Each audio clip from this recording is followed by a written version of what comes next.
Hi guys, welcome back to welcome back to my channel.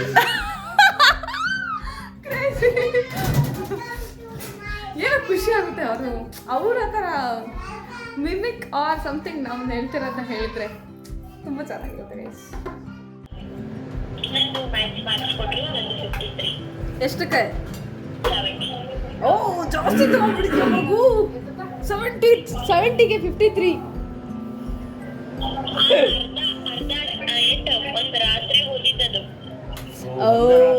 Cover ಮಾಡಿದಾಳು. ಎರಡು ರಾತ್ರಿ ಓದಿದ್ರೆ ಎಷ್ಟಾಗಿರೋದಂಗ್ರ?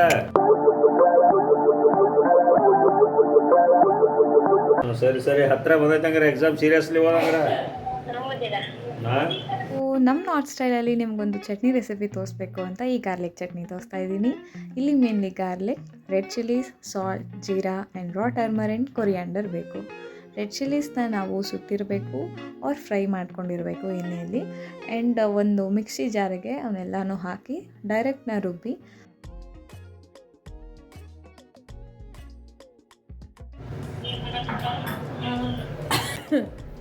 Hello ಕೀರ್ತಿ. ನಾ ಅಭ್ಯಾಸ ಮಾಡಿದ್ದೆ, ಅಕ್ಕ ಮುಡ್ಗಿ ಮಾಡಿಕೊಟ್ಲು, ತಿಂದೆ. ತಿಂದು ಬಂದು ಇಲ್ಲಿ ಇವರು ಮೆಣಸಿನ್ಕಾಯಿ ಹುರಿದಿರಪ್ಪ ಇಡೀ ಮನೆ ಕಾಟ ಬಿಟ್ಟಾರ. ಎಲ್ಲಿ ಹೋಗಿ ಯಾವ ಮೂಲಿಗೆ ಹೋಗಿದ್ರು ಕೆಂಬರ. ಗೈಸ್, ನಮ್ಮ ಅಕ್ಕ ರೊಟ್ಟಿ ಮಾಡ್ತಾ ಇದ್ದಾರೆ, ನಮ್ಮಮ್ಮ ಚಟ್ನಿ ಮಾಡ್ತಾ ಇದ್ದಾರೆ. ತೋರಿಸ್ತೀನಿ ನಿಮಗೆ ಚಟ್ನಿ, ಕೆಂಪು ಚಟ್ನಿ. ಸೊ ನಾವು ಉತ್ತರ ಕರ್ನಾಟಕ ಆಗಿರೋದ್ರಿಂದ ನಾವು ರೊಟ್ಟಿ ಯೂಶ್ವಲಿ ಮನೇಲಿ ಮಾಡ್ತಾ ಇರ್ತೀವಿ. ಆ್ಯಂಡ್ ಇದರಲ್ಲಿ ನಿಮಗೆ ಒಂದು ಸ್ಪೆಷಲ್ ಕೈ ರೊಟ್ಟಿ ಅಂತ ಮಾಡ್ತಾರೆ, ಈ ಥರ ಕೈಯಲ್ಲೇ ತಟ್ಕೊಂಡು ಮಾಡ್ತಾರೆ. ಅದನ್ನ ಹಾಗೆ ರೆಕಾರ್ಡ್ ಮಾಡ್ತಾ ಇದ್ದೆ, ನನ್ನ ಅಕ್ಕ ಬಂದಿದ್ದು. ಸೊ ನಮ್ಮ ಮನೇಲಂತೂ ರೊಟ್ಟಿ ಇಸ್ ಲೈಕ್ ಮ್ಯಾಂಡೇಟ್ರಿ. ಈವ್ನಿಂಗ್ ಟೈಮಲ್ಲಿ ರೊಟ್ಟಿ ಬೇಕೇ ಬೇಕು. ಆ್ಯಂಡ್ ಅದರಲ್ಲೂ ವೆರೈಟೀಸ್ ಆಫ್ ರೊಟೀಸ್ ಇದೆ. ಆ್ಯಂಡ್ ಇದು ಬಂದು ಜೋಳದ ರೊಟ್ಟಿ. ನಾರ್ತ್ ಅವ್ರಿಗೆಲ್ಲ ಗೊತ್ತೇ ಇರುತ್ತೆ, ಇವಾಗ ಬ್ಯಾಂಗ್ಳೂರವ್ರಿಗೂ ತುಂಬ ಜನಕ್ಕೂ ಗೊತ್ತಿದೆ. But to be informed. And ಏನಂದರೆ ಈ ಚಟ್ನಿ ಬಂದು ಎಲ್ಲದಕ್ಕೂ okay. And it can be stored for many days, 10-15 ಡೇಸ್ವರೆಗೂ ಚೆನ್ನಾಗಿರುತ್ತೆ. ಆ್ಯಂಡ್ ಒಂದು ಪಾತ್ರೆಯಲ್ಲಿ ಸಪ್ರೇಟಾಗಿ ಇಟ್ಕೊಂಡ್ರೆ ಅದಿನ್ನೂ ಚೆನ್ನಾಗಿ ಬರುತ್ತೆ. ಸೊ ನಾವು ಇದನ್ನ ರೊಟ್ಟಿಗೆ ಯೂಸ್ ಮಾಡ್ತೀವಿ, ಚಪಾತಿಗೆ ಯೂಸ್ ಮಾಡ್ತೀವಿ, dosa, idli, anything you can use. ಅದೊಂಥರ ಎಲ್ಲ ಡಿಶ್ಗೂ ಮ್ಯಾಚಬಲ್.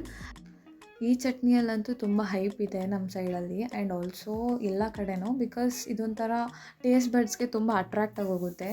ಇನ್ಷಿಯಲ್ ಬಿಟ್ಟಲ್ಲೇ ನಿಮಗೆ ಅದೊಂದು ಟೇಸ್ಟ್ ಗೊತ್ತಾಗೋಗುತ್ತೆ. ಆ್ಯಂಡ್ ತುಂಬ ಜನಕ್ಕೂ ಅದು ತುಂಬ ಇಷ್ಟ ಆಗುತ್ತೆ. ನೀವು ಒಂದ್ಸಲ ಈ ಥರ ಟ್ರೈ ಮಾಡಿ, ಇಷ್ಟ ಆದರೆ ಚೆನ್ನಾಗಿದ್ದರೆ ಕಮೆಂಟ್ ಸೆಕ್ಷನಲ್ಲಿ ತಿಳಿಸಿ. ಆ್ಯಂಡ್ ಆಲ್ಸೋ ಇವಾಗ ಯಾರು ಮಾಡಿಟ್ಟಿದ್ರೆ ಆರ್ ಇದು ಸ್ಟೋರಬಲ್ ಅಲ್ಲ, ಮಾಡಿಟ್ಟಿರ್ತಾರೆ ಫಿಕ್ಸ್. ಲೈಕ್ ಮನೇಲಂತೂ ಕಾಯಂ ಅಂತ ಇರುತ್ತೆ ಈ ಥರ, ನಮ್ಮ ಮನೇಲಂತೂ ಅದೇ ಥರ ಇರುತ್ತೆ. ಸೊ ಆ ಥರ ಇರೋರು ನೀವು ಯಾವ ಥರ ಅದನ್ನ ಯೂಸ್ ಮಾಡ್ತೀರಾ, ನೀವು ಏನಂತಕ್ಕೆ ಯೂಸ್ ಮಾಡ್ತೀರಾ ಅನ್ನೋ ಈ ಥರ ಎಲ್ಲ ನೀವು ಕಮೆಂಟ್ ಸೆಕ್ಷನಲ್ಲಿ ಹೇಳ್ಬೋದು ನನಗೆ, ನಾನು ತಿಳ್ಕೊಬೋದು. ಆ್ಯಂಡ್ ಬಿಸಿ ಬಿಸಿ ರೊಟ್ಟಿಗೆ ಇದನ್ನ ಹಾಕ್ಕೊಂಡು ತಿಂತಾಯಿದ್ರೆ ಇಟ್ಸ್ ಯಮ್. ಆ್ಯಂಡ್ ವೆರೈಟೀಸ್ ಆಫ್ಗೆ ಜಾಯಿನ್ ಮಾಡ್ತಾರೆ, ಲೈಕ್ ಬೆಣ್ಣೆ, ತುಪ್ಪ, ಆಯಿಲ್ ಕಾಂಬಿನೇಷನ್ಸ್ ಇದಕ್ಕೆ ನೆಕ್ಸ್ಟ್ ಲೆವೆಲ್ ಇದೆ. ಆ್ಯಂಡ್ ಒಂದು ಸತಿ ನೀವು ಟ್ರೈ ಮಾಡಿ ನೋಡಿ. ನಮ್ಮ ಕಡೆ ಅಂತೂ ಲೈಕ್ ನಾರ್ತ್ ಸೈಡಲ್ಲಿ ಫುಲ್ ಫೇಮಸ್ ಇದು. ನಾವಂತೂ ಪ್ರತಿದಿನ ರೊಟ್ಟಿ ಮಾಡಿದಾಗಂತೂ ಈ ಥರ ಲಾಸ್ಟ್ ಒನ್ ರೊಟ್ಟಿಗೆ ತಿಂತೀವಿ. ಅದೇನೋ ಒಂಥರ ಫಿನಿಶ್ ಕೊಡುತ್ತೆ ರೊಟ್ಟಿಗೆ. ಬೇಕಂದರೆ ನೋಡ್ತಾ ಇದ್ದೀರಾ, ಲೈಕ್ ಬಿಸಿ ಬಿಸಿ ರೊಟ್ಟಿ ಲೈಕ್ ಡೈರೆಕ್ಟ್ ತವಾಯಿಂದ ತೊಗೊಂಡು ಅದನ್ನ ಇವಾಗ ನಾವು ಇಲ್ಲಿ ಬೆಣ್ಣೆ ತಂದಿದ್ದೀವಿ ಊರಿಂದ. ನಮ್ಮ ಚಿಕ್ಕಪ್ಪ ಅವರೆಲ್ಲ ಬೆಣ್ಣೆ ತಂದಿದ್ದರು. ಸೊ ಬೆಣ್ಣೆ, ಈ ಕೆಂಪು ಚಟ್ನಿ ಎರಡೂ ಮಿಕ್ಸ್ ಮಾಡಿಕೊಂಡು ಸ್ಕ್ವೀಸ್ ಮಾಡಿ ಒಂದು ಬಾಲ್ ಥರ ಮಾಡ್ಕೊಂಡು ತಿಂದರೆ ಸಕ್ಕತ್ತಾಗಿರುತ್ತೆ. ಆ್ಯಂಡ್ ನಮ್ಮ ಸೈಡ್ ಇದನ್ನ ಮುಟ್ಗಿ ಅಂತ ಕರಿತೀವಿ. ಸೊ ಇದೊಂಥರ ಸ್ಪೈಸಿ ಆ್ಯಂಡ್ ಫ್ಲೇವರ್ ಅಂತೂ ತುಂಬ ಚೆನ್ನಾಗಿ ಬರ್ತಾ ಇರುತ್ತೆ. ನೀವು ಒಂದು ಸತಿ ಟ್ರೈ ಮಾಡಿ, ನಿಮಗೂ ಇಷ್ಟ ಆಗುತ್ತೆ, ಆಗಲೇಬೇಕು ಕೂಡ. ಇಟ್ಸ್ ಲೈಕ್ ಎಲ್ಲರಿಗೂ ಇಷ್ಟ. ಈ ನಡುವೆ ರೆಸ್ಟೋರೆಂಟ್ಸಲ್ಲೆಲ್ಲ ಈ ಥರ ಸರ್ವ್ ಮಾಡ್ತಾ ಇದ್ದಾರೆ.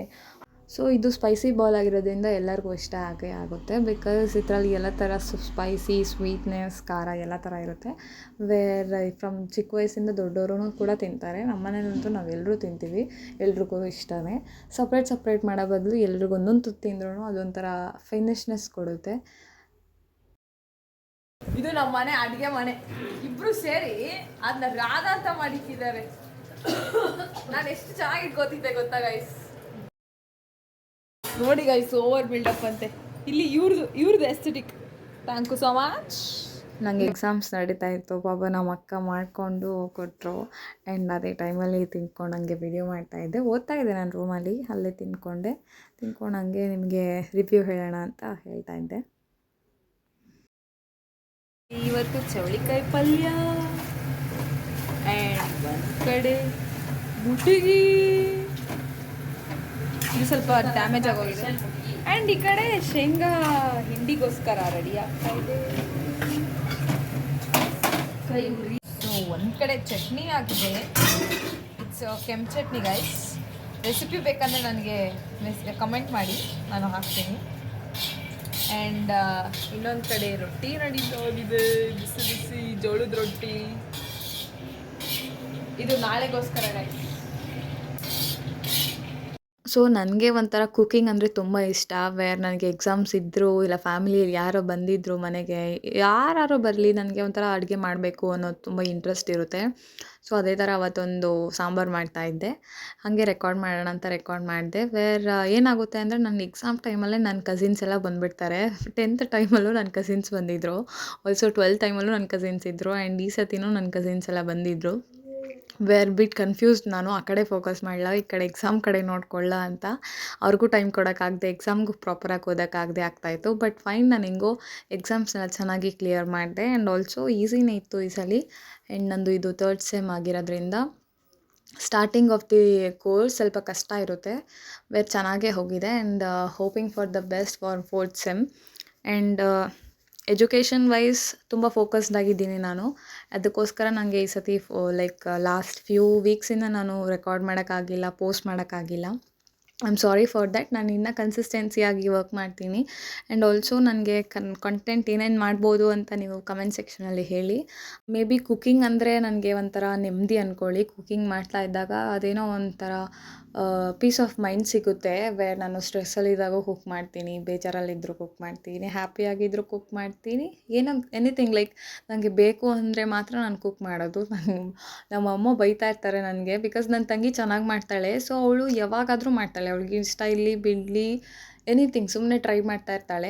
ಬಟ್ ನಾನು ಆ ಥರ ಅಲ್ಲ, ನನಗೆ ಬೇಕು ಅಂದರೆ ಮಾತ್ರ ನಾನು ಟ್ರೈ ಮಾಡ್ತಿರ್ತೀನಿ. ಆ ಟೈಮಲ್ಲಿ ನನಗೆ ಸಮಥಿಂಗ್ ಸಾಂಬಾರು ತಿನ್ನಬೇಕು ಆಗಿತ್ತು. ಸೊ ಅದಕ್ಕೋಸ್ಕರ ನಂಗೆ ಆ ಕ್ರೇವಿಂಗ್ ಆಗಿರೋದಕ್ಕೆ ನಾನು ಆ ಸಾಂಬಾರು ಮಾಡ್ತಾಯಿದ್ದೆ ಹೊರತು ನಾನಾಗಿ ಬೇಕು ಅವ್ರು ಮಾಡಿಕೊಡಿ ಅಂತಂದರೆ ನಾನು ಮಾಡ್ಕೊಡೋಕ್ಕಾಗಲ್ಲ. ಅದು ನನ್ನ ಇಂಟ್ರೆಸ್ಟ್ ಮೇಲೆ ಡಿಪೆಂಡ್. ಸೊ ಇಂಟ್ರೆಸ್ಟ್ ಇರೋ ಕಡೆ ನೀವು ಫೋಕಸ್ ಮಾಡಿ ಕೆಲಸ ಮಾಡಿ. ಸೊ ನಿಮಗೆ ತುಂಬ ಬೆನಿಫಿಟ್ ಆ್ಯಕ್ಚುಲಿ ಅದು. ಆ್ಯಂಡ್ ಆಲ್ಸೋ ಯಾಕೆ ಆ ಥರ ಹೇಳ್ತಾ ಇದ್ದೀನಿ ಅಂದರೆ ಇಂಟ್ರೆಸ್ಟ್ ಇದ್ದರೆ ಮಾತ್ರ ನೀವು ಆ ಮಾಡ್ತಿರೋ ಕೆಲಸದ ಮೇಲೆ ಫೋಕಸ್ಡಾಗಿ, ಹಾರ್ಡ್ ವರ್ಕಿಂಗ್ ಆಗಿ ನಿಮ್ಮ ಕರಿಯರ್, ನಿಮ್ಮ ಗೋಲ್ಸ್ನ ನೀವು ರೀಚ್ ಆಗೋಕ್ಕೆ ಸಾಧ್ಯ. ಇಂಟ್ರೆಸ್ಟ್ ಇಲ್ಲ, ಸುಮ್ಮನೆ ಮಾಡ್ತಿದ್ದೀನಿ ಅವ್ರಿಗೋಸ್ಕರ ಇವ್ರಿಗೋಸ್ಕರ ಮಾಡಿ ಏನೂ ಉಪಯೋಗ ಇಲ್ಲ. ಬಿಕಾಸ್ ನಿಮ್ಮ ಕೆರಿಯರ್, ನಿಮ್ಮ ಚಾಯ್ಸ್ ಆ್ಯಂಡ್ ನಿಮ್ಮ ಇಂಟ್ರೆಸ್ಟ್ ಮೇಲೆ ನಿಮಗೆ ನಡೆಯೋದು. ಬಿಕಾಸ್ ನೀವು ಅದನ್ನ ಫೋಕಸ್ ಮಾಡೋಕ್ಕೆ ನಿಮಗೆ ಮೇನ್ ಪಾಯಿಂಟ್ ಒಂದು interest. And obviously you are succeeding points. ನಿಮ್ಮದು ಏನು ಟಾಪಿಕ್ ಇರುತ್ತೋ, ಏನು ಮಾಡಬೇಕು ಅಂತ ಕೆರಿಯರ್ ಪಾಯಿಂಟ್ ಇರುತ್ತೋ ಅದನ್ನ ನೀವು ರೀಚ್ ಮಾಡ್ಕೋಬೇಕಂದ್ರೆ ನಿಮಗೆ ಮೇನ್ಲಿ ಇಂಟ್ರೆಸ್ಟ್ ಬೇಕು. So ending with a sweet note, ನಿಮ್ಮ ಇಂಟ್ರೆಸ್ಟಲ್ಲಿ ನೀವು ಫೋಕಸ್ಡಾಗಿ ಕೆಲಸ ಮಾಡಿ, ನಿಮಗೆ ತುಂಬ ಒಳ್ಳೆಯದಾಗುತ್ತೆ. ಆ್ಯಂಡ್ ಇಷ್ಟ ಆದರೆ like, share, subscribe this video.